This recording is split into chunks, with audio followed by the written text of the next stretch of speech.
Recording in progress.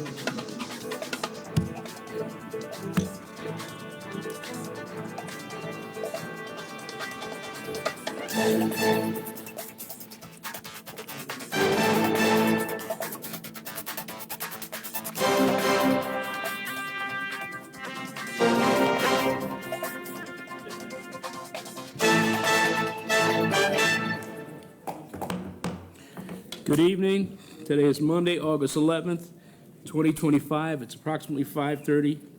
We're going to follow up with item agenda A, Mr. Brian McCain from the city updates. Thank you, sir. So in an effort to keep council and the community updated, I'm going to continue to read the numbers from PD. So this is from 7/31 through 8/6, or last Thursday. We had 1,165 dispatch calls for service, 228 self-initiated. Specialized unit self-initiated calls for service, 10 in traffic, 130 community service officers, 21 parking enforcement, 6 crisis intervention team, or CIT, and 21 for the Solutions Outreach Service, or SOS. The DICE unit had 34 calls for service. Community-oriented policing calls, or COP, 15, 14 citations, 2 trespass notices, and 1 outside warrant arrest. Some highlights from Parks and Rec from the recent few weeks. Aquatics, we've had over 950 participants in the swimming lessons throughout the 4 sessions this summer. The new morning water aerobics class was well received, and the participants are requesting classes every weekday and to continue over the school year. Lifeguarding classes offered were full, and the city was able to employ and retain many of the participants. The tennis tournaments hosted by City Parks and Recreation have grown this year to over 100 players between the 2 monthly tournaments. Concessions are booming so much that it was hard to keep everything stocked. I think last time I went to the rides, they didn't have nachos, so that's good. They're selling a lot. El Centro, compared to last year, attendance at El Centro has increased to over 50% during the summer months. We continue to take kids swimming for free weekly at Mineral Palace Park Pool and Mitchell Park Pool, along with offering some new programs like Summer and Fun and Creative Writing class. Also at El Centro, the Back to School giveaway. 110 students attended the Back to School giveaway event on Saturday, August 9th at El Centro. A total of 25 free haircuts for students were given by the Works Express. Thank you to everyone who donated school supplies to make this event a success.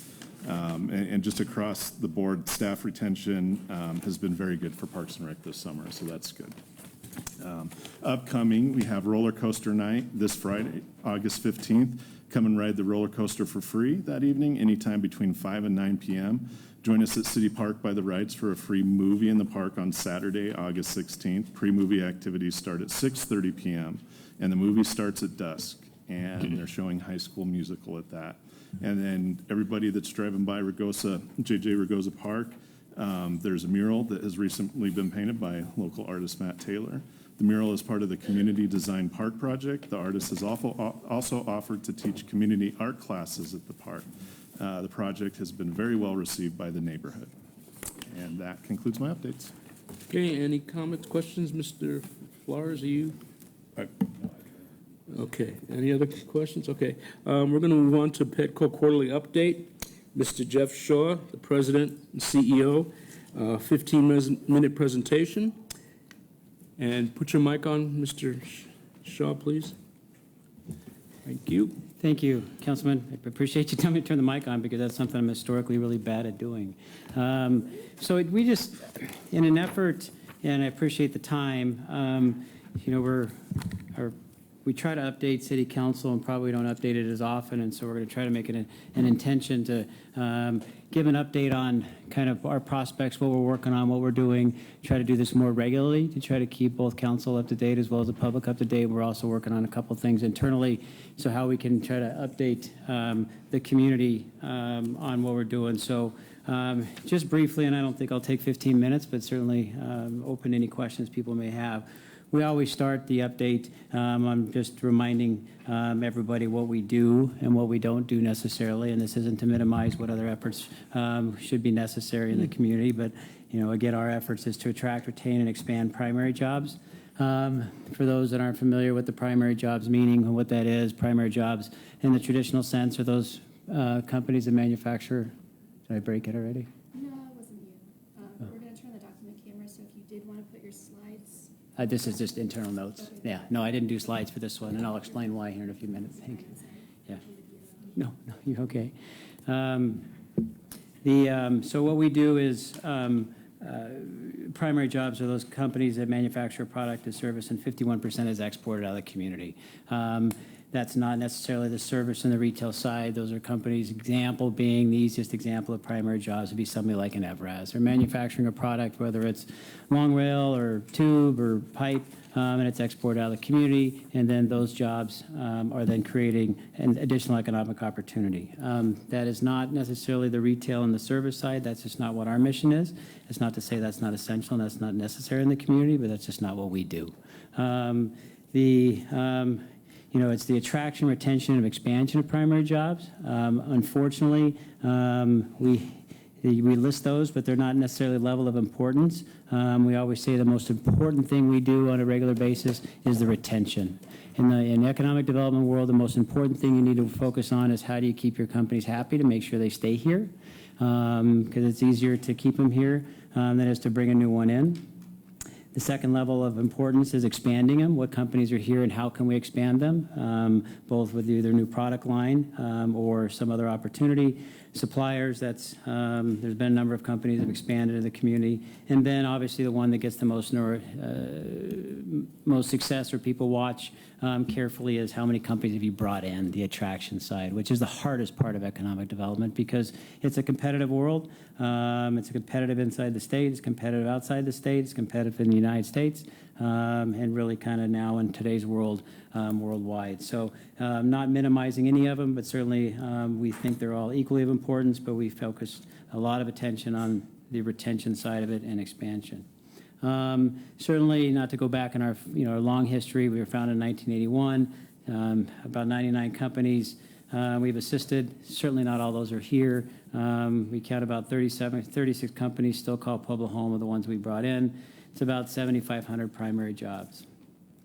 One of the questions we get a lot is how many companies stay and how long are they here for? Sometimes there's a misperception is that they stay for a few and then they leave, or they complete their employment obligation and then they leave. Certainly there's been some examples of that, obviously, but the average number of years PEDCO-assisted companies that stay in the community is 17.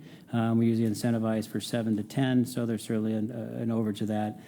And we focus a lot on the annual pay, annual income from the primary jobs because we're trying to increase the wages to the community. The average annual income from direct primary jobs, the ones that we brought in, is $65,850. That's from a third-party independent analysis that we commissioned through Summit Economics out of Colorado Springs. Represents 25 different three-digit NAICS codes. Just to give an idea, sometimes people don't realize who's in Pueblo. It's hard to remember who's in Pueblo and who's manufacturing in Pueblo. We focus on a number of industries: aerospace and defense, chemical manufacturing, construction-related manufacturing, food and beverage, professional and scientific, outdoor recreation, and rail-related. Companies you may be familiar with that are operating currently in Pueblo in the aerospace and defense would be the likes of United Launch Alliance out at the airport, Collins Aerospace, CAE, which used to be the DOS Aviation Project, chemical manufacturing, Interstate Chemicals, Trinity Plastics, Fujifilm, for those familiar with the history of that.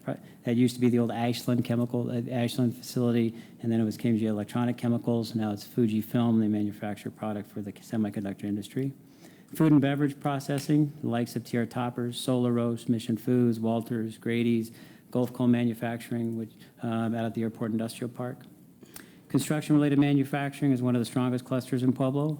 CR Minerals, Atcor, PWAG Traction Chain, Foam Core, Hartung Glass, Grupo Cementos, Coronado Stone, Refactories West, West Wind, Summit Brick Company, Craig Manufacturing, Train Corporation are all examples of what we classify necessarily in that construction-related manufacturing.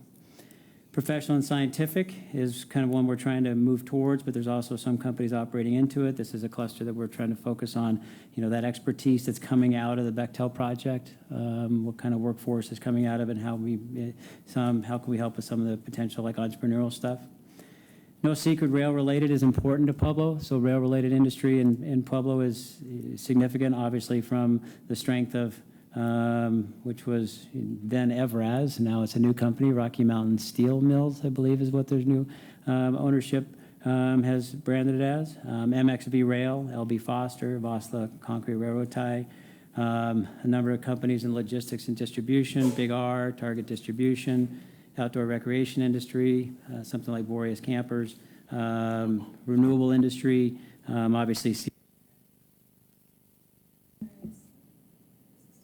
Oh, that's me, okay. No, okay. Driven Plastics, Cooper and Turner, so a pretty diverse manufacturing. Transportation is one of the keys that we work on. But what I wanted to talk a little bit about is some of the companies, not specifically, but the type of prospects we're spending a lot of time on right now. Sometimes that changes. Sometimes prospects are going hot and heavy, and we're working with one specific project, and not one specific, but a number of projects. And then for some reason, they cool off for a while and they restart back up. But give you an example of some of the industries that we're working in that have very active prospects right now that we think are fairly likely to announce. Two of them would be in the construction-related industry. One prospect's about 120 some odd jobs. It would be an expansion type operation, easily a $50, $60 million CapEx expansion. Hopefully we'll get some good news out of that in the next 60, 90 days. Another company which is on the attraction side, 65 full-time employees, CapEx of $8 to $10 million. We are working on with a number of large projects as well. Large projects are exciting for the community, but there's also a lot of moving pieces that go with them. Large projects, examples of large projects in the past would be something like a Vestas or one of those type of projects where there's a lot of moving pieces and a lot of the community members are working with it.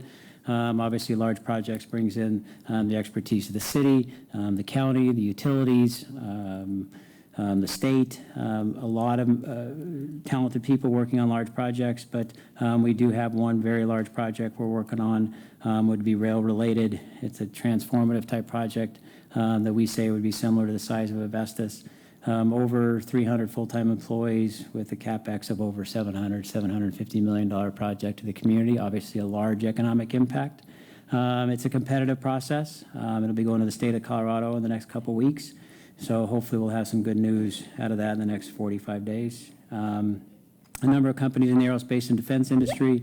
The big topic, and I've talked about the last presentation, we talked a little bit, is the world of data centers and hyperscalers and AI. It's still a moving piece, but we have a number of projects that we're looking at and talking to, as well as sending some information out to those companies involved in the data, hyperscale, and AI. Those are big CapEx, and so large, not big employment numbers, but when you're talking about a CapEx of over $1 billion for these type of facilities, you can, at any given time, you can open up any newspaper, just Google it, and you can see how the big guys are trying to go after. And I say the big guys are the Googles of the world and the Metas, and how they're trying to find space with available electricity for location of these hyperscalers. So it's high on our radar. We've got great pieces of property that are looking at it, large in CapEx. We always want to remind people, prospects, sometimes they can go fast, sometimes they can go slow. Most of the time, prospects take 4 to 5 years to develop. Our large project we're working right now started in 2021, and we're hoping to get across the finish line sometime this year. So it's a large, they're time consuming, but you hope that be successful in the community. One of the reasons sometimes we do a PowerPoint presentation, and the reason we're not doing it today is we're trying to figure out a way. We work in a confidential world, but there's a difference between confidential and being secretive. And so our question is how we can better update the community on the type of projects we're working on, the status of the projects we're working on.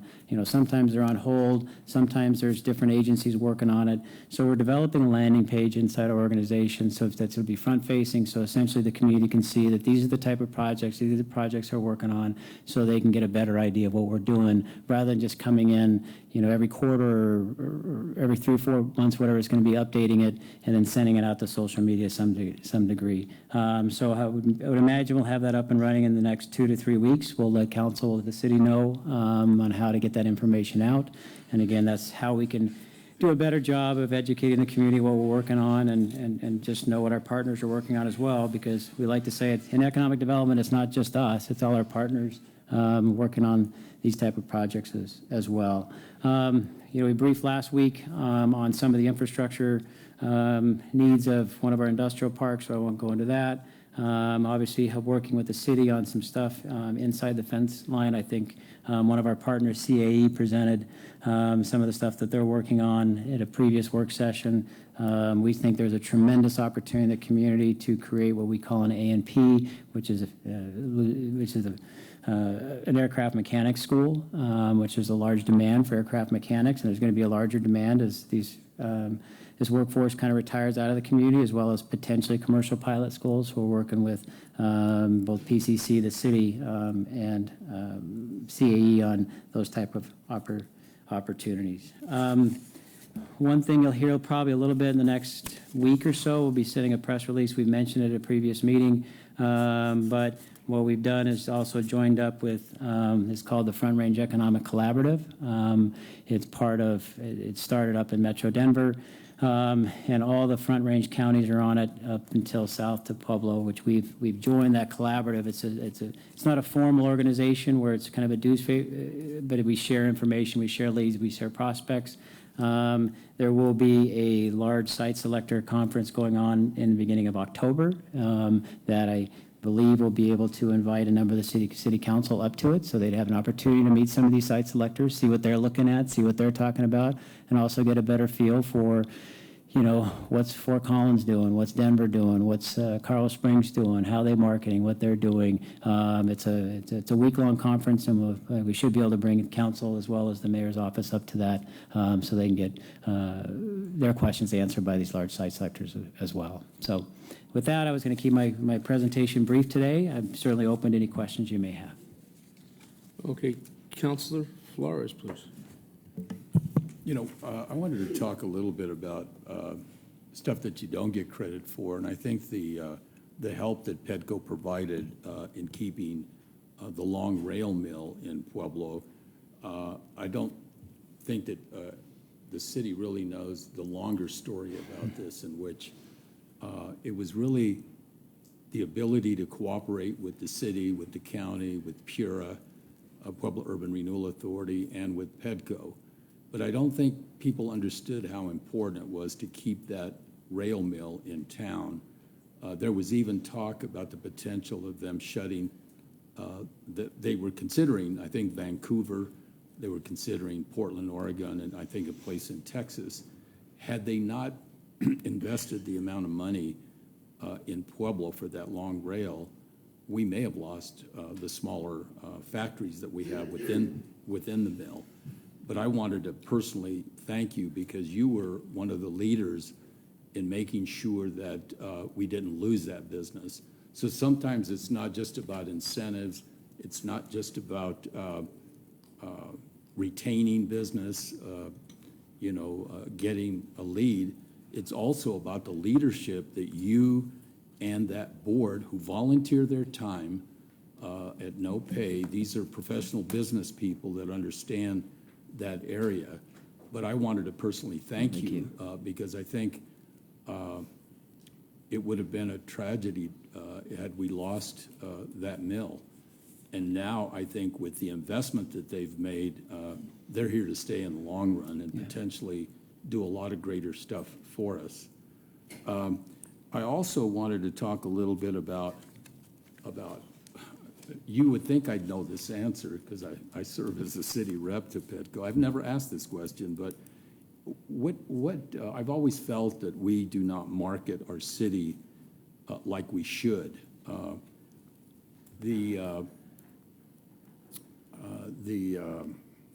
think it was the Brookings Institute determined that one of the major issues now for companies relocating in a community are the amenities that city has for their workers. And I keep saying that Pueblo has more amenities than any other city in Colorado that have equivalent populations. And my question is this: is it possible either to utilize the half-cent sales tax to pay for a marketing campaign? And if so, we should probably be doing more aggressive marketing of our city And I'm wondering if you could address Yeah, that question. it's a great question. So marketing comes in pieces for our side of it, we're typically marketing to those locations or those industries or those site selectors. So it's a piece of the marketing. Obviously, there's the chamber side of marketing and there's the tourism side of marketing. And do I think that I'm not gonna pick on other organizations. Does Pedco do a good enough job marketing our amenities? Probably not, because we're focused on marketing how much electricity we have, how much gas we have, how much water we have, what's our workforce, which in those levels are high priority to it. So I think we can always do a better job of it, and I'll give it kind of an example of it. The Metro Denver EDC came down last, I think it was Monday, because we had joined this collaborative. They wanted to see what we had for industrial parks, so they have a better idea of how to help us sell Pueblo. And as they talk to companies, and sometimes a company doesn't fit in Denver or wherever it's going to be, and we took them through a tour of it. Thanks to Shannon Baker, my office, says we got to take them down to the new Riverwalk, the Whitewater Park, the brand new one down there. And so we took them down there, and it was great seeing these guys from Metro Denver all just taking selfies and want to take pictures of it. And so the first thing they did was get up north. They're sharing on their social media pages, and so it's that kind of stuff that my organization typically doesn't see as well, because we're just marketing kind of those hard facts that the site selectors want to see some of the data. But I think as a community, we can always do a better job highlighting those amenities and those great places to what makes Pueblo special. Well, with social media the way it is, there's so much opportunity on the city's website, the county's website, anybody's website. If we had, 1 minute spots, 5 minute spots, 10, even 15-minute spots that people can come and see, that there's a huge difference in the amenities that Pueblo has and a lot of the cities that we're competing against. Yeah. And I at some point before I leave my seat, I want to talk to you more about that. Absolutely. And I think that's all I have, but thank you. Okay. Councilor Boston. Thank you, Mr. Chair. Yeah, I like the idea about with not being so secretive, but being able to update the community more. Because I know from just talking to some people, perception, as people have been talking about more, they don't know a lot of what Pedco has going on. So I think finding a way to better update the public and even us, sometimes if, besides the meetings we have talking about projects, we don't always know what's going on with Pedco unless we're on the board. So I think finding a way to better inform the public about much more of what you guys are trying to work on and whatnot, I think it'd be very beneficial. And, the time frame of kind of where some of those projects are sitting is important as well. Sure. So I think that would be a great idea, and I look forward to seeing that. Yeah. And if anybody has suggestions how we can do it better, we're always open to it too, absolutely. Councilor Maestri. Just even this evening, a slideshow of your procedures and the process would have been good, because then the community, everybody wants a shortcut. It's easier to look at a slideshow than it is to sit through the whole meeting and listen to the meeting. And so all those little things, putting it out there for the public to refer back to, and when they call and ask a question, I can always refer them to this meeting, to the slideshow. It's just a way of doing things. And we'll try to do also is because we're creating this landing page on it, we're going to put our process necessarily so they get an idea of it. So there's questions on it, we can always refer them back to that location. So it's a living, breathing website necessarily that's going to be updated on a regular basis. But go ahead. I'm sorry if I interrupted you.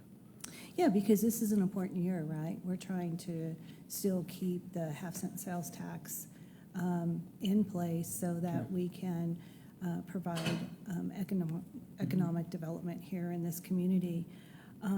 Let's have an honest conversation.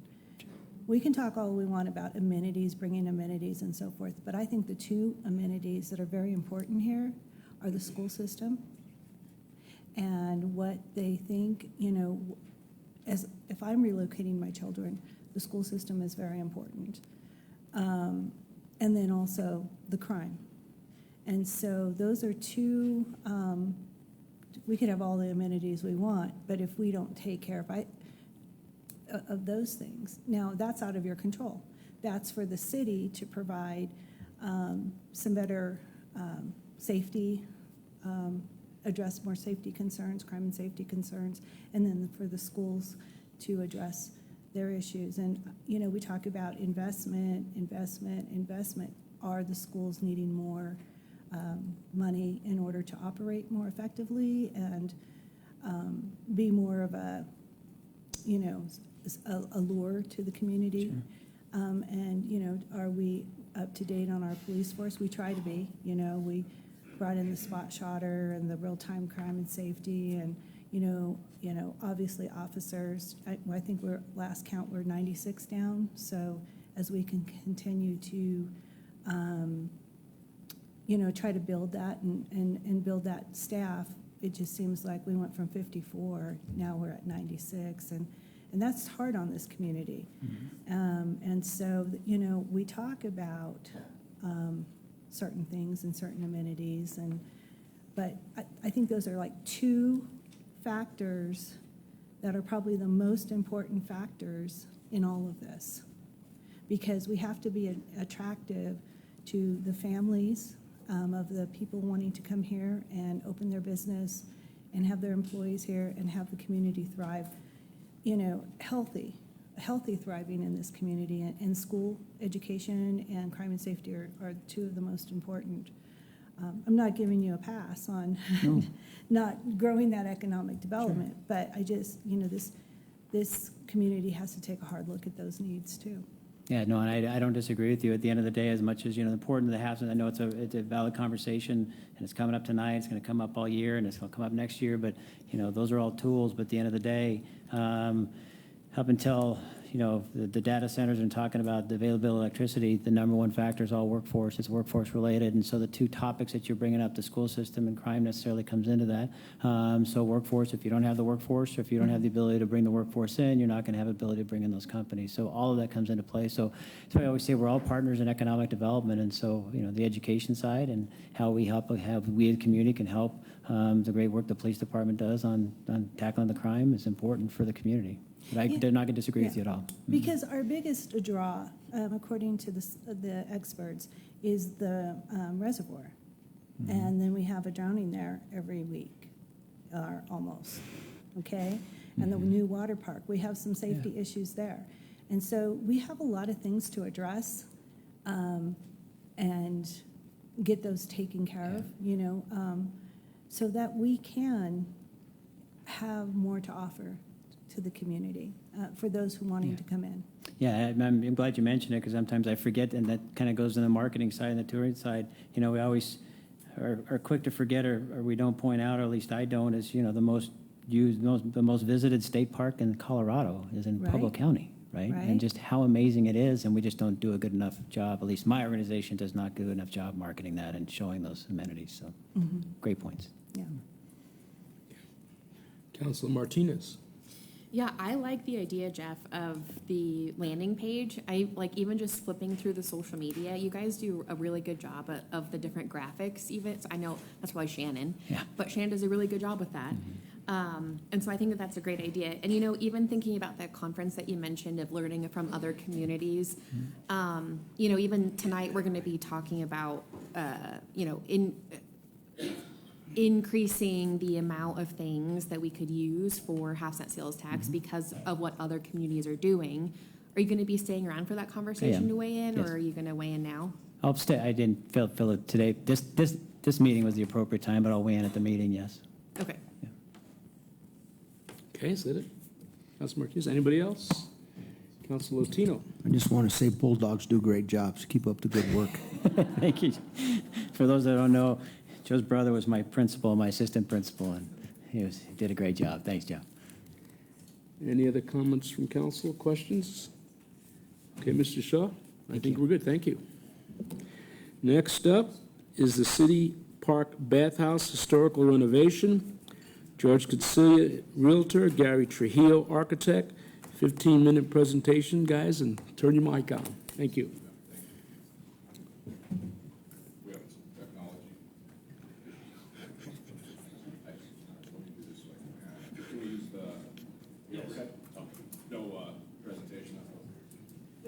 I saw there's, oh, okay, you guys got it. You'll get posted. I was gonna wing it, so. Thank you. Thank you. Thank you. Thank you. Thank you. Thank you. Thank you. Thank you. Thank you.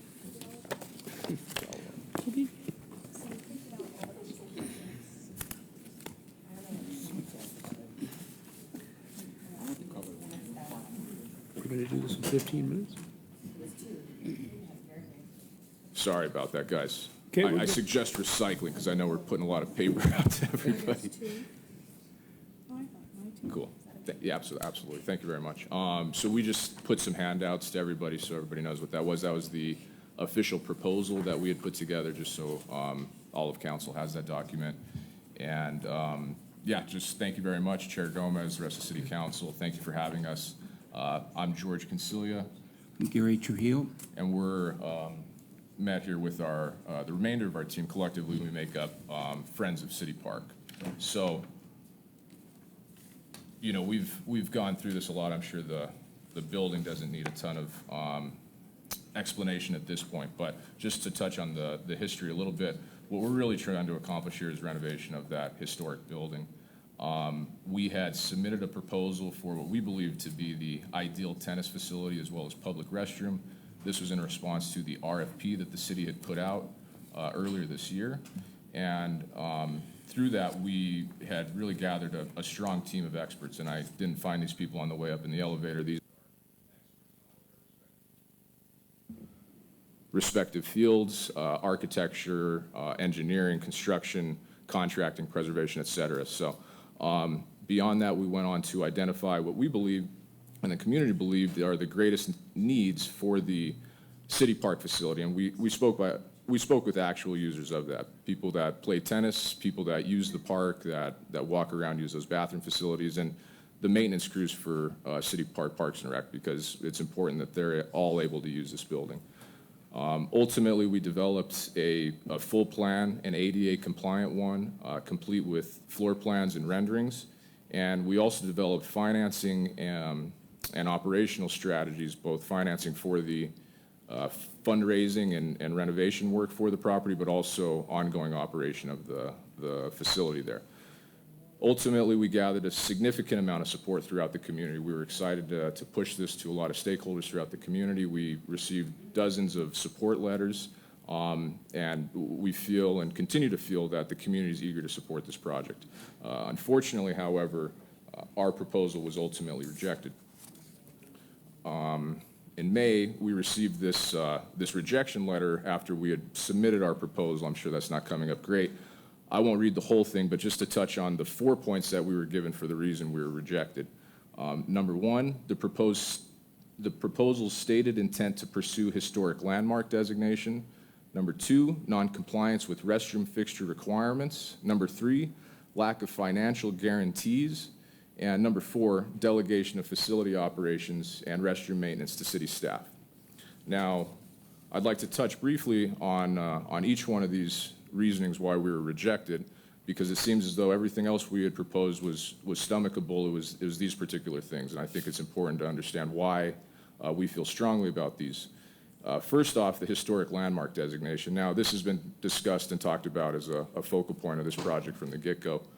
We explicitly announced in the in our proposal that we would be making an exception to what the city had said, us not being allowed to landmark the building, and we gave reasoning for that.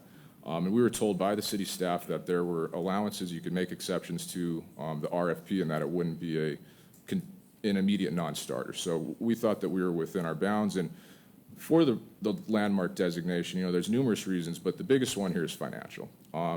Through the State Historic Fund and through History Colorado, you can receive $250,000 2 times per year. So that's possible $500,000 per year in state grant funds. These aren't taxpayer dollars, these are lottery funds. And we've had this entity, History Colorado, who's been involved in this project for some time now. They were involved from the get-go. They came down during the site visit that we had gone on with our team. The city opened up the doors to the bathroom facility on a couple different occasions.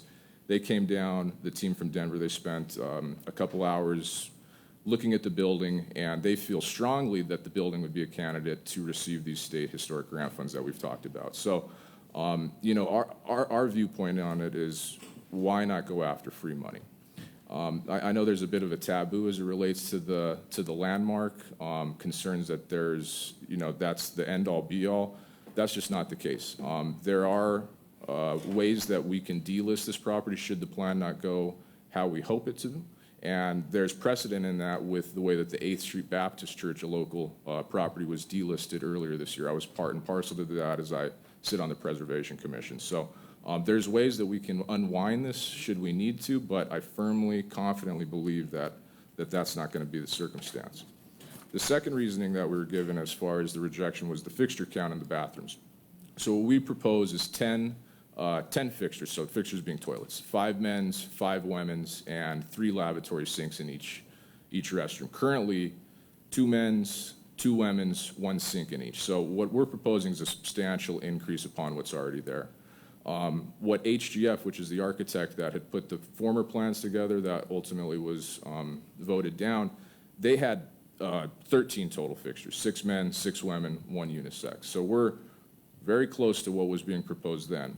And what we'd like to emphasize here is that this facility, and the picture there is of the women's state tournament that happened here in March, rarely at full occupancy, if ever, quite frankly. So we believe that there should be some common sense used here, and we also believe and know that there's additional facilities nearby that can qualify us for the fixture count. There is the public restroom near the kiddie rides, which is within a 500-foot distance, and there's also bathrooms at the City Park Annex building, which is a topic in and of itself, that could qualify.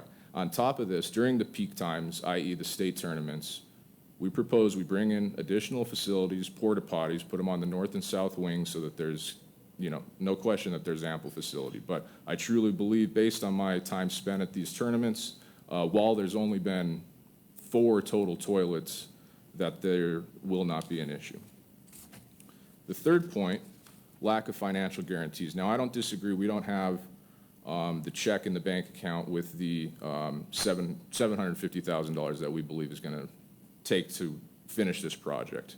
Now, that has to be understood that the cart's before the horse there. Nobody is going to sign a check over to our group without us having some type of firm commitment with the city.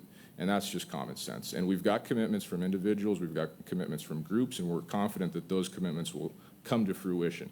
But at the end of the day, nobody's going to sign money over to a group without some type of concrete plan and agreement with the city, between ourselves and the city. Again, we're extremely confident in our ability to see this through, but there are benchmarks that we have to hit. If we don't hit the benchmarks, then we go our separate ways. The fourth point, and this one had some eyebrows raised, was the maintenance of the restrooms. Now, we truly want to see this as a partnership with the city. Ultimately, this is a collaboration from a volunteer organization and the city of Pueblo. The city of Pueblo needs public restrooms. Ultimately, the city's the largest stakeholder in this property. It provides the public restrooms for that entire area, and it also provides the housing for the tennis programming. So there's lessons and such that goes on during the summer, and they need a facility to operate out of. So the city's they're the major player here. We want to do this on behalf of the city. We want to give it back to the city. But at the end of the day, the city has expertise. They've got the crews already in place as it relates to maintenance. They're familiar with the building. They're familiar with the area. And we just simply don't see it efficient or making any sense that our nonprofit group would manage the day-to-day public toilet facilities over there. We will absolutely maintain the central meeting room, which is where we intend on hosting these small functions, birthday parties, graduations, small events to generate some revenue. We'll 100% manage that, manage the staffing and anything relating to it. And within that meeting room is really where we intend on highlighting the purpose of this whole project, the history of the WPA and the impact that it made on Pueblo. So we truly believe we've put together a very strong proposal. My partner Gary here is going to talk just a little bit about what our ultimate plan is. Thank you. We believe that the city council should have confidence in the project. Excuse me. Oh, yeah. There we go. It's okay? We believe the city council should have confidence in the project team.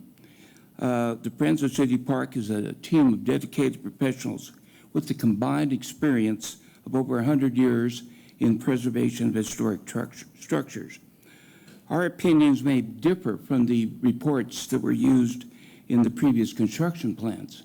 However, the observations of the Friends team are based on our experience working on historic structures in Pueblo. Work shall commence after an agreement has been reached with the city and what the phase work plan and construction documents would look like. Our plan is tried and true because these phases successfully complete a project. And I'll give you examples. Similar work plans were used on larger projects like the Bell Hotel, Rue Candy Apartments, Santa Fe Crossing, and others. Phase one, and I'm outlining these briefly, but this is how we are attempting to give you our goal for completion in the time that we're proposing. Phase one is to reuse the existing structures, both the non-historic addition and the historic building, rather than demolish and do a new construction project, which is more expensive. Selective demolition of interior and exterior additions would be done. Remove all inappropriate window modifications, replace and repair windows and historic window openings. Remove all the inappropriate pointing and repairs that have been done using methods approved by the state and also under the guidelines of the Secretary of Interior. That's the premise that we work on when we're doing historic structures. And stabilize the building, very important, stabilize the building using helical piers and pressure grouting where appropriate. Part of phase one is demolish the interior walls of the non-historic addition, and then also selective interior wall demolition in the existing structure, the historic structure, and completely remove the floor structure. On one section, it's floor joists. In another section, it's slab on grade. We propose to demolish the whole interior floor system, come in with a new insulated concrete slab. At that point, that would be the end of phase one. Phase two would be all the interior construction, which includes insulation, various things to improve the energy efficiency of the building, plumbing, electrical, mechanical, and then all the finishes, painting, floor coverings, etc. And then the new interior construction also on the non-historic addition, which complements and completes the program requirements that the cities put forward. The last phase, phase three, is new exterior construction. Basically, this is the portico and framed addition, which will incorporate the historic building and non-historic addition with the tower. That tower, and I might point this out, does not exhibit any settling issues, but we hope to incorporate that within a new framed roofing structure, portico on the exterior. So where are we at and where do we go? Ultimately the facility is still there. It's still being used. There was just a tennis tournament 2 weeks ago. It was being used consistently. It'll be used tonight. It'll be used tomorrow. It's not falling down. From our understanding, the city has no plan as to what they're going to do with that building. And there's no question that there's still renovation that's needed over there. I mean, we're not blind to that fact. What we do know is that it needs a renovation. It does not need a demolition. But our group is still here. We're still eager, we're energized, and we're ready to get this done. So what we're asking is that you as City Council reintroduce the ordinance to label the City Park Bathhouse as a local historic landmark and simultaneously select our group Friends of City Park to do that project. We want to go in immediately, quite frankly, and I mentioned to Mr. Meyer, we'd like to be able to go in, do some painting of the walls, fix the toilets that aren't working, make it a little bit nicer of a facility. We've got the men's state tournament happening here in the fall. By all measures, we're not likely to have a fully consummated agreement come time, but we'd like to get in there so that we can begin some work to make this a better facility. And the big thing, too, is we're open to negotiation here. We're not standing with our foot in the sand and saying it's only this way or no other way. What we're saying is we need the historic landmark designation so we can receive the funds. It's silly not to go after those. But if there's parts of our proposal that aren't, desired, we're more than happy to discuss that. The last thing I'd like to just leave you with, and this is the project that was talked about a year ago when we first started this. This is the building just down the street at 220 North Main and 3rd, just above the Solar Rose Cafe. So we did this. My brothers and I just finished a project. Last week we got our final approvals. Very similar. Adaptive reuse. We took windows that were previously sealed off. We opened them up. These are modern, beautiful apartments. And this is a building that once didn't have a ton of life that's being re-injected. So this is not some type of foreign concept. It's been done throughout Pueblo, and it's been done throughout the country and throughout the world, quite frankly. So we're eager, we're at the table, and we're hopeful that we can figure out how to do this together. I might point out, 3 of those buildings on that slide were slated for demolition, and they were reused.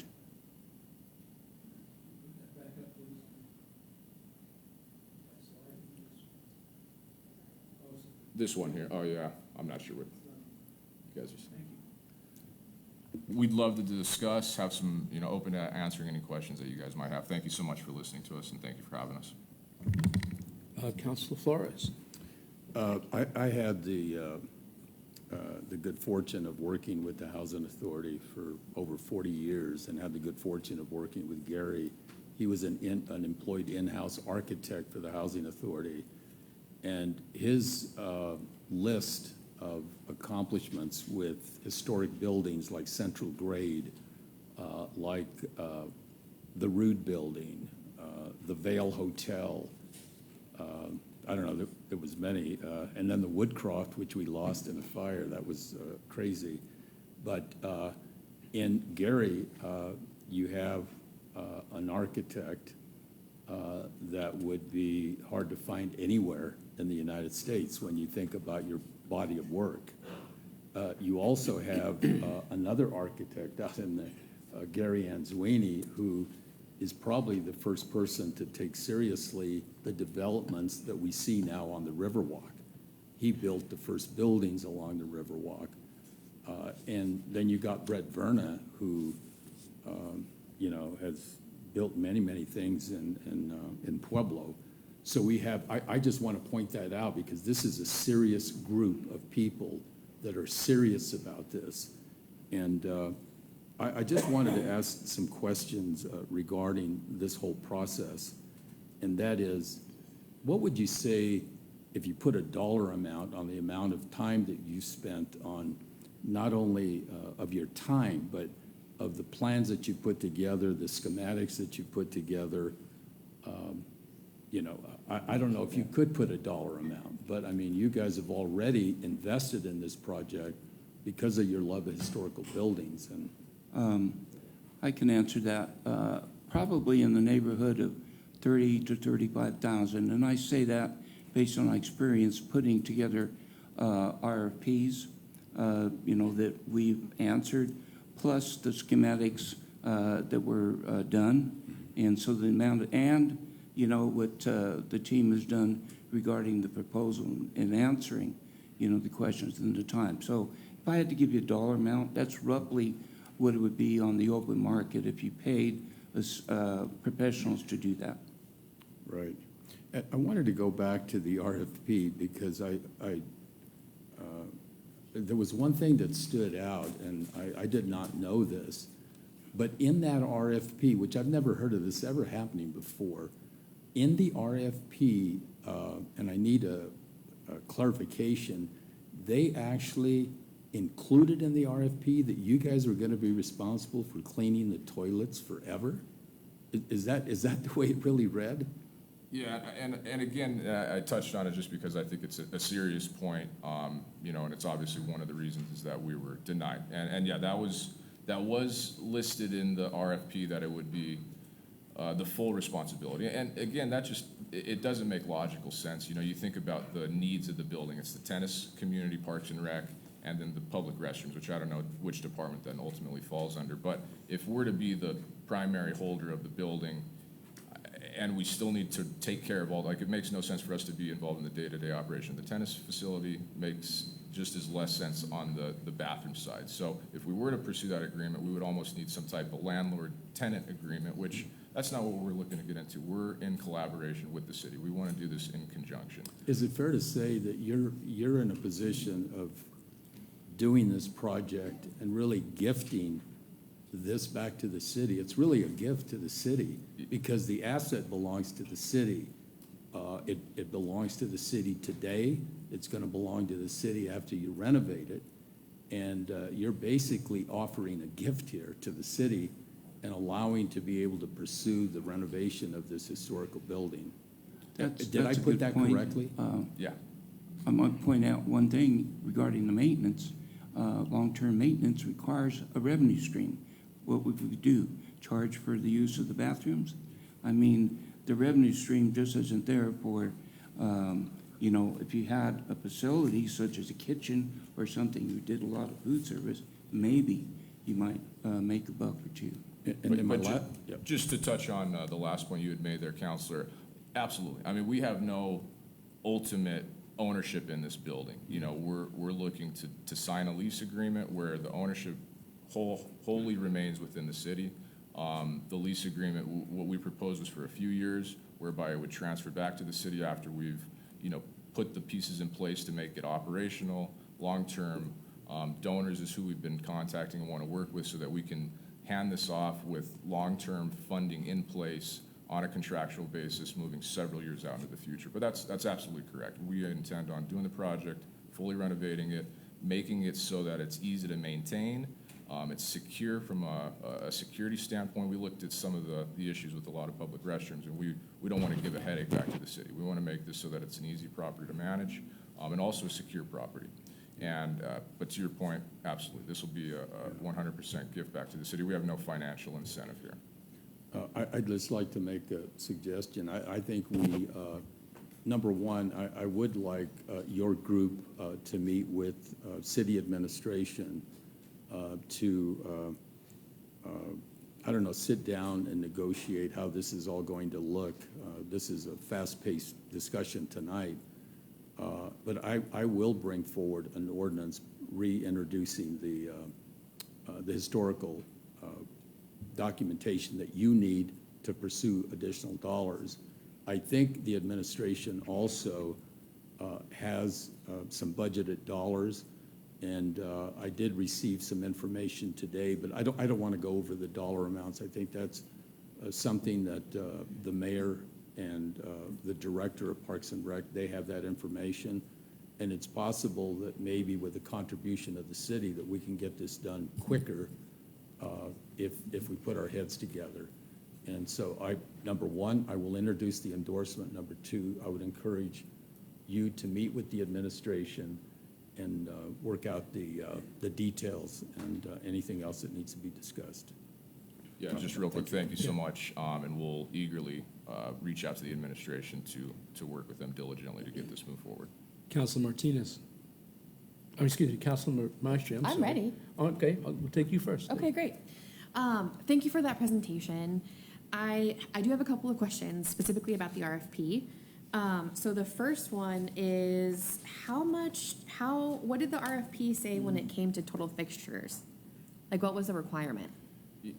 So the requirement was based off of what HGF had already put together and what their assessment was, and that's based off of a bleacher count, so how many people can sit on the bleachers, and they came to what HGF had put forward, 6 men's, 6 women's, and 1 unisex bathroom. So, you know, we're still, we believe, in compliance with what is necessary within the confines, but what we're able to do is tap into what these other bathrooms are on on that whole campus, the kiddie ride bathrooms. Those can all qualify towards the necessary bathrooms. So is there no space to do the 6 men, 6 women, and 1 gender neutral? So we can, we can. So I mean, just to, and we've toyed around with this design multiple different ways, and we're still open to tooling with it further. Let me get my stuff organized. You know, part of the problem with trying to squeeze bathrooms exclusively in there, I have the flip one, is it turns into nothing but a toilet room. So I mean, we could certainly find a way to try to fit in another toilet. There's a concession area, I believe it is. Swap this out. That's over in this little quadrant. We could attempt to get another 2 bathrooms in there. But where we're coming from, my perspective on it is there's gonna be more than enough facilities within what we're offering. And what's done, or what other entities will do when they have unusual high volume events is you'll bring in additional facilities, so porta potties that can compensate during these high traffic events. This Okay. is just a minor point, but in order to come up with the required number of bathrooms, what you do is you take, all the pick seating and all of the bleachers that are available, and you divide that by 18 inches, because that's what code will say is per occupant. So that would mean that every bleacher in the facility, wherever it is filled to capacity, and then that's how they arrived at the total number of fixtures. That kind of scenario, I don't believe has ever happened in a state tournament. But it's a requirement of code. Yeah, Right. and another thought there is, the city approved recently a couple of bathrooms that are being built or have already been built, one in the Parks and Rec maintenance area, one on the Short Nine Golf Course. I think those cost a couple $100,000. That could certainly, if it were an honest to God issue, which I don't believe it will be, those can be built, from my understanding, kind of as a portable, plop it down, tie utilities into it, and that could be the additional toilets, should you need them. Okay. It is, if the RFP did say, 6 men, 6 women's, and then the gender neutral one, I'm curious to know what the barrier is, but that would be a conversation with staff. Yeah, and the gender around neutral what's one. required. The gender neutral one, just to touch on that, the nature of the historic nature of the building removes that requirement. So we would not have to have the gender neutral bathroom in this particular building once we get the historic landmark designation also, so. And then for the historic landmark designation, are you able to, because the last report that we heard, particularly from staff, is that, the building's slowly decreasing in one corner, and so that would need to be brought up, and it just seems like there's substantial issues. Are you able to still do all of that construction if it's designated historical?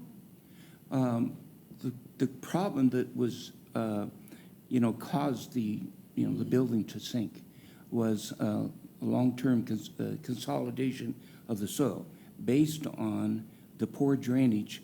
All of the roof structure drains into 4 quadrants. On each of the quadrants, you have significant settling, especially in one. We're not proposing to lift the building. What we're proposing is to stabilize the structure so there's no further movement. On the interior, where the floors are uneven because of the settling, we're proposed to remove all the floor structure and put in a level insulated concrete floor. And you're able to do that, and all of the other, phases, should it be designated historical? We believe we can, yes. We have an engineer's opinion on the stabilization part. In my opinion, the settling issue, once we have proper drainage, gutters, and downspouts away from the building, we wouldn't have that problem in the future.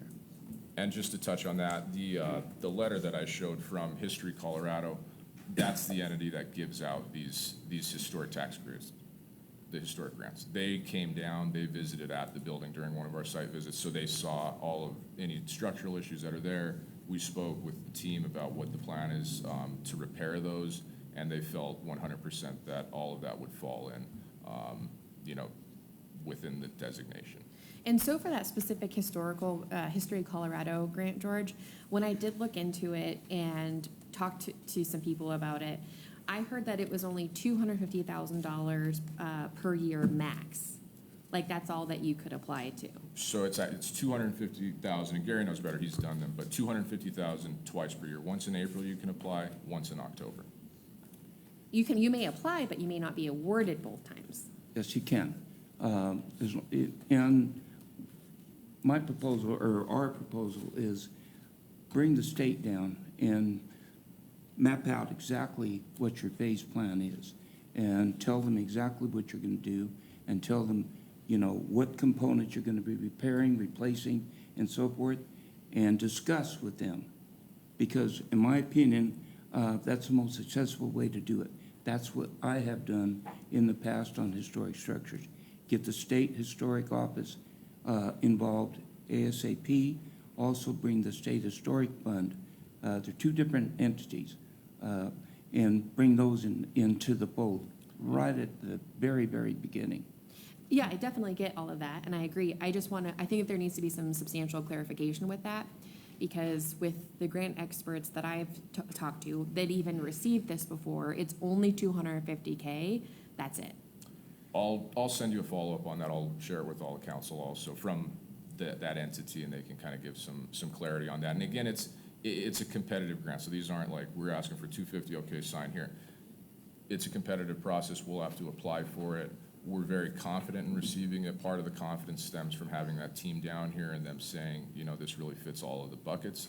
And I think another note on just where these monies, like how accessible they are, the A Street Baptist Church, the same one we talked about, they had originally delisted, but they did go forward, and I hope this will continue to be the plan, applied for a grant through the same entity, and they did receive that. That was in the newspaper. They received $250,000. The Baptist Church? That's correct. Yeah. So they received $250,000 in this last round, which was the spring round, as they call it. But they would be able to apply for this round that opens up in October also. And that's part of our stress. I mean, we're looking to get this thing done. I don't enjoy coming in here every few months and talking about this thing. Quite frankly, I want to see it done. So our goal would be to hopefully get this figured out fairly quickly, get on the application for the October round of grants, and hopefully we can get that started immediately. We would start fundraising the minute that we get the agreement between us and the city. Yeah, nothing is guaranteed. I sat on the State Historic Fund for 8 years, and nothing is guaranteed. So we don't want to say we're going to have this, and then right after we're going to have that. No, there could be a waiting period in there, but the Bay's plan accomplishes that, you know, so that we could come back, you know, at the second, you know, application later in the year or the following year. I mean, nothing is guaranteed, and we know that. Okay, okay, before we go to Councilor Maestri and then Councilor Latino, one question, Gary. How long have you been an architect in Pueblo? How long have you been an architect in Pueblo? I got my license in 1983. I started the Vail Hotel in 1980. Wow, okay. And I was employed at HGF since 1976.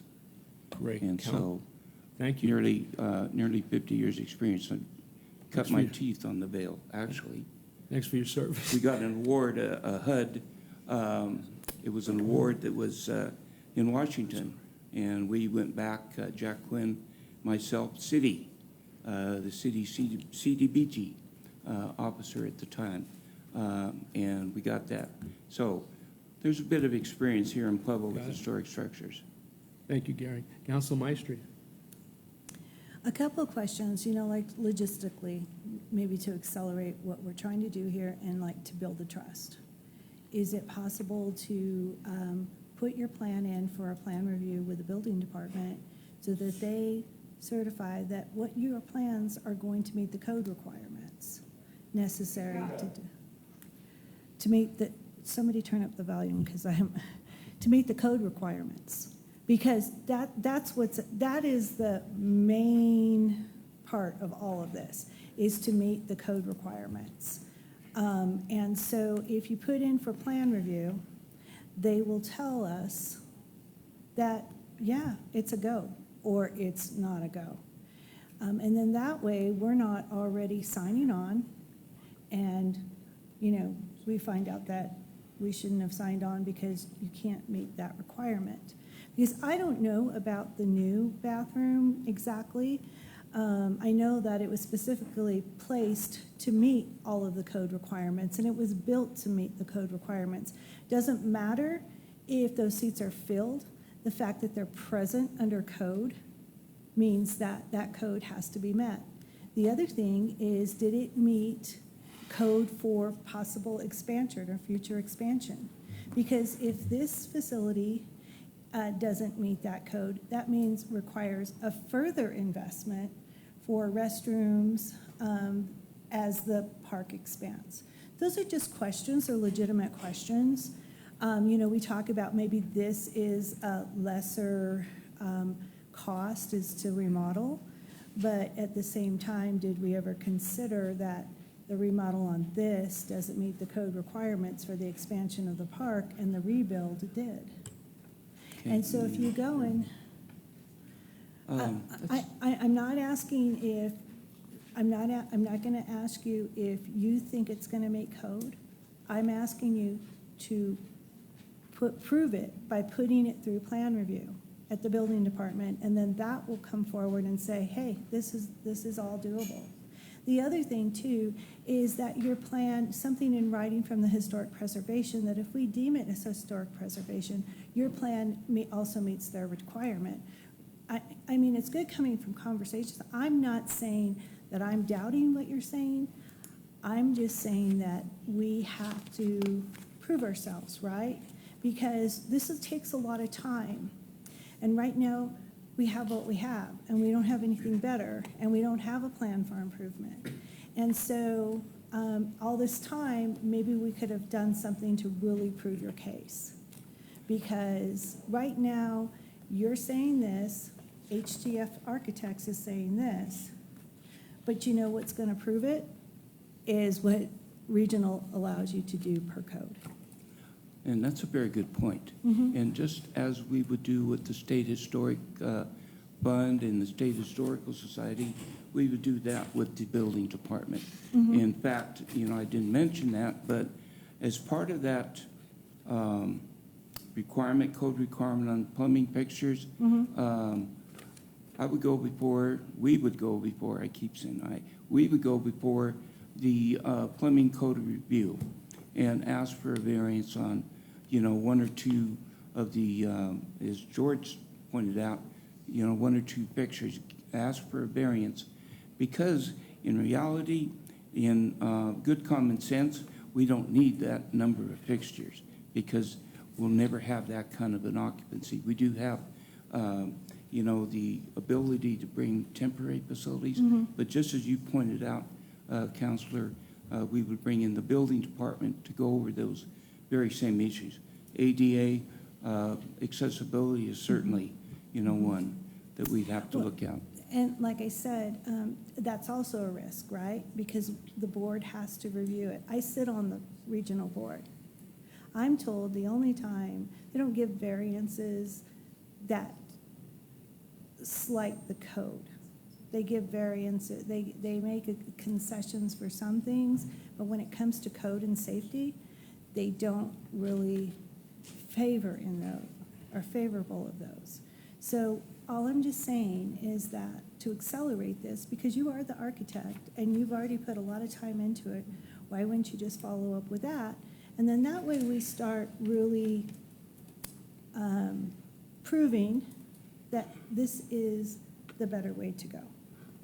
Right. And I'm just trying to find a solution rather than to kind of shut it down. Because at this point, like I said, we don't have anything. The money have been spent on new police vehicles, and we don't have all the funds. I don't know. Councilor Flores says that we have some funding, but right now, none of us know that. And I'm just saying that there is going to be a lot of proving behind all of this. And, you know, the RFP, we could say a lot of things, but in the end, you're a nonprofit. Are you going to have to have a bid bond? you know, and that's all legal questions that we would have to get answered from Ms. Sykes. And are you going to be able to provide a bid bond? And then what is your, what about completing the project and just completely handing it over to the city? What's the reason for the, I don't know, still, you know, doing things and being involved there? And these are just questions that people are asking, because if those are things that are holding you up, and if you can actually restore this, but one of the terms is it's restored, here you go, is that a part of the negotiation you're willing to take? Yeah, I mean, we would have no qualms with handing it over day one. You know, we read the RFP as they kind of get this operational, work out any kinks, and that's how we understood it to be, which we're happy to be involved. If we're not desired to be there on a regular basis, that's more than fine. You know, I simply want to see that the walls stand. You know, that's where I'm at. And to answer as far as getting in front of plan review, we need full construction drawings probably to get to that point where we've got floor plans. You know, we would need some time to get those finalized. But if regional would be open to having a preliminary conversation, perhaps even with the review board. You know, I've applied for and received variance in the past. I'm actually applying for one relating to parking right now on another property. And I think we've got a very strong case, particularly when it relates to the other bathrooms that are available within the complex over there. So I do feel confident there, and I'm totally with you though, Counselor. Anything to expedite this, because there's nothing I hate more than false starts. Yeah, because you can do a conceptual plan review of everything. You don't have to have complete details, but you can do the conceptual plan review. And then also, you know, something from the Historic Preservation Society, that's the questions that she has about the grant, something in writing, a presentation from them. Because I think we're at the point now that we need to negotiate this, and we need to come up with a workable solution. But we also need to have some guarantee on the city side. And then also, we haven't talked to the legal team and what is their, if they have reservations. But I think we should start opening the conversation, because right now we have nothing going on. And we fully appreciate that, and we'd be Guys, I'm willing- gonna have to, excuse me, I'm gonna jump in. We're gonna have two last questions, one from Joe right away, and Brett Boston, you're gonna be the last question, because you said before expedite, we've got to expedite this a little bit. Go ahead, Mr. Latino. All I want to say is that it excites me to know that we're going to persevere history, or preserve history. Preserve history.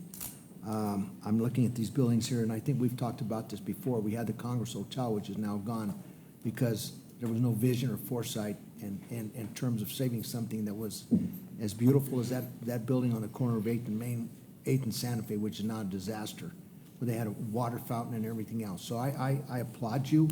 I want to support this, and I'll do anything I can to help this. I don't want that bathhouse gone. That's history. That's my father's history, my grandfather's history, as it is everybody in this room that's from Pueblo. Thank you, We don't want to lose history. Thank you both. Councilor Boston. Thank you, Mr. Chair.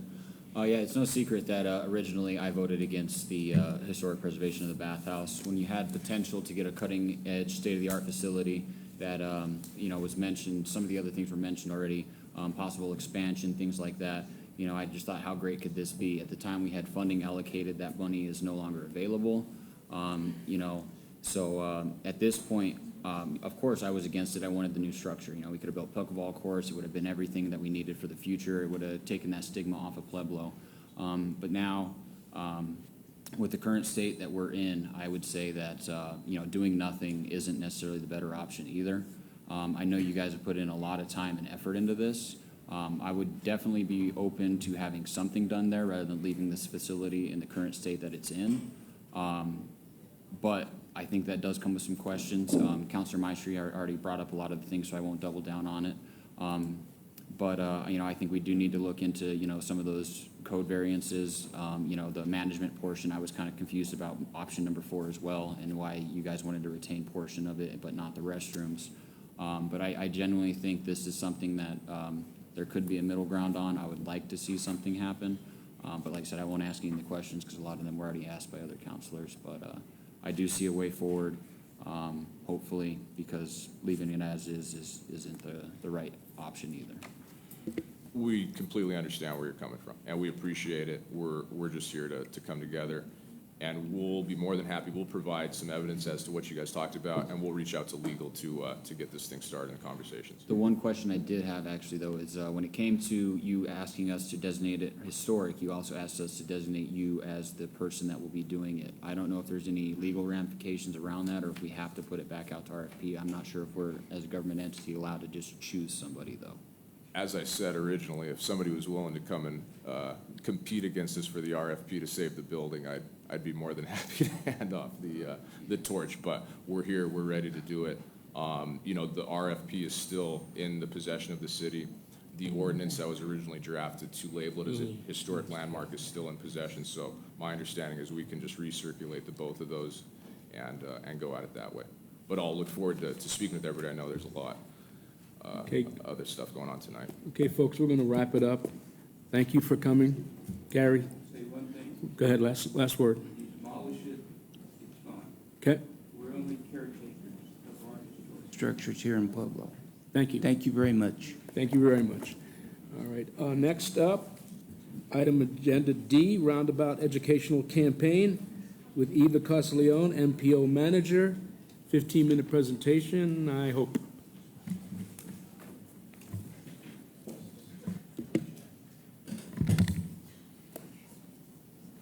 It's a pretty picture. Okay. Thank you. Good evening, Council and Mayor Graham. So, as mentioned, I am Eva Cosleone. I'm the MPO Manager for Pueblo Area Council of Governments, and I'm here to talk to you about our educational campaign for roundabout safety. Next slide, please. So, what is a roundabout? A roundabout is a circular intersection design where traffic travels at a low speed around a central island, and entering traffic must yield to circulating traffic or traffic that's already in the roundabout. Next slide. So roundabouts are not new to Pueblo. What you're seeing is actually a master plan of the city park. This image is dated 1935. And so as you can see, there's actually two roundabouts that were planned. One is still existing, so if you've driven through this city park roundabout recently, you've been through it. There's partial one still remaining that's near the tennis courts. So they aren't new to Pueblo. Next slide. There's also several other existing roundabouts in our community. So the one on the far left is our the Adams and Jackson roundabout that was newly constructed. We also have the the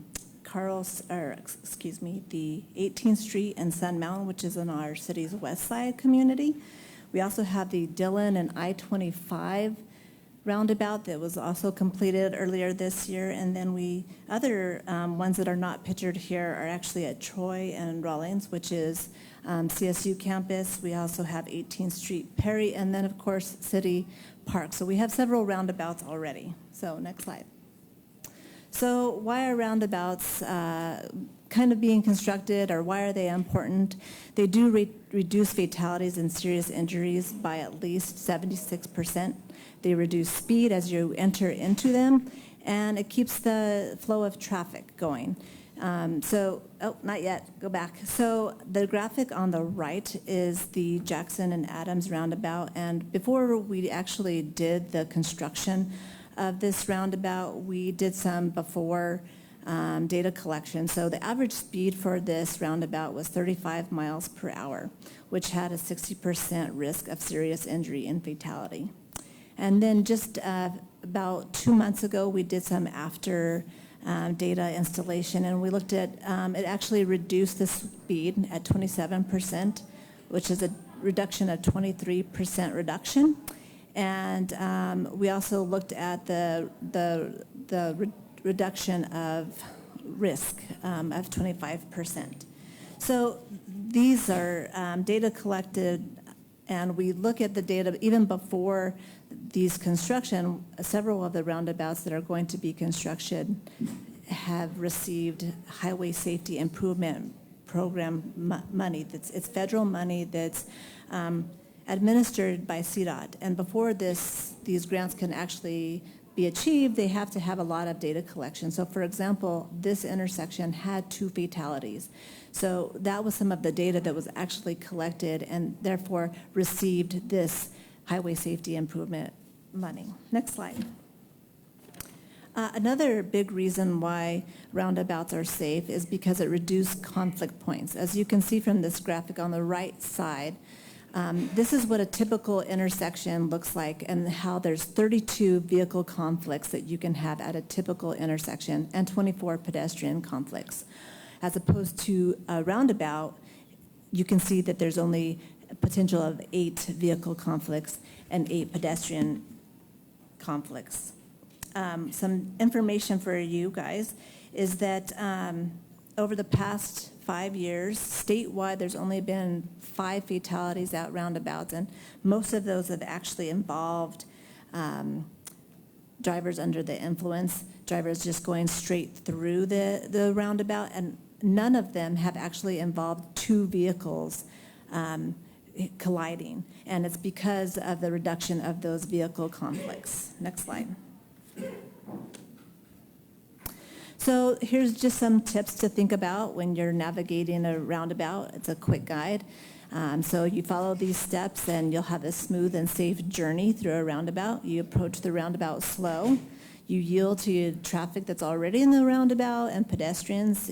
You enter the roundabout and you navigate through the roundabout and you signal your exit and you exit the roundabout. Pretty simple, and it keeps the traffic going smooth and slow and reduce queues or lines behind you. Next slide. So some other do's and don'ts. Do look and yield. Look left before entering the roundabout and yield to any traffic already in the roundabout. Don't stop in the roundabout. If you find yourself needing to stop, please exit the roundabout and pull over wherever possible. Do go 10 to 15 miles per hour. Drive through the roundabout at 10 to 15 miles. This helps keep you predictable to other drivers. And don't forget to yield. Remember to always yield to pedestrians and bicycles, cars already in the roundabout, and large vehicles, and especially emergency vehicles trying to enter the roundabout. So even if you don't know, please just pause and let those emergency vehicles go through the roundabout before you do. Do read the signage. This is really important, especially as we get more roundabouts and they have multi-lanes. Look at the signage before you enter and look at the lane markings. Will inform you of the turning points. Slow down and examine the signage before picking the lane. Don't move lanes. Trying to move lanes in a roundabout is dangerous and can lead to a crash between yourself and other roundabout users, and it won't be fatal, but you will have a fender bender. Next slide. This is also choosing a lane. This will apply to those larger roundabouts that you'll see in the future, so choose your right lane unless road markings indicate otherwise. Activate the right turn signal before entering and keep vehicle in the right lane and exit. Next slide. So there's a few more roundabouts coming soon. On the left-hand side is your Orman and Lake roundabout, Dillon and Eagle Ridge roundabout, and the Berkeley and Mesa roundabout. Next slide. So more information is on paycog.net/roundabouts. We have 3 different educational videos for the public to look at and see how to properly use and travel through a roundabout. We also are updating our long-range transportation plan, and we have a project website for that. It's called paycogmovestheregion.com, and we invite everyone to go to this website and provide your input. We have a short survey and an interactive map where citizens can put input of issues that they see in our community and to inform us of projects for the future. And that's it. Thank you. Any questions? Council Boston. Thank you, Chair. Welcome, Eva. Normally used to seeing you at PAYCOG. It's nice to have you in council chambers. I actually just gave a shout out about your roundabouts last week at our board meeting updates. So really important stuff to learn how to use these. I know it's changed and some people hate roundabouts, but you bring up a lot of good points. And I know that one at Dillon and Eagle Ridge will definitely provide a lot of traffic decongestion. So looking forward to some of these coming. Thank you. Council Maestro. Hi, Eva. Just to let the public know, we have how many roundabouts planned? How many do we have done, and how many do we have planned total? Sure, so right now, we have 3 planned, and we currently have, and I'm sure that I've probably missed a few, but I know that I've counted, let's see, 2, 3, 4, 5, 6, 7 probably roundabouts, probably even more than that. Some are very small, but we do have about 8. We also have some in Pueblo West, too. And also, to let the public know, a lot of those were grant funded, weren't they? That's correct. Yeah. Was it 100% grant funded, or? Some of them are, but some of them aren't. Most of them have a 20% match. When you work with CDOT and the federal Okay. government, they do have, it's either 80-20% match. Well, that's good that we were able to get that grant funding to get the ones that we have installed and so forth. So thank you. Thank you. Okay. Any other comments? I think we're good. Thank you, Ms. Cosino. And what time is it right now? We've got, what time is it? Well, we're going to conclude this work session, and we're going to be back at 7:10, okay? We're going to adjourn. Thank you.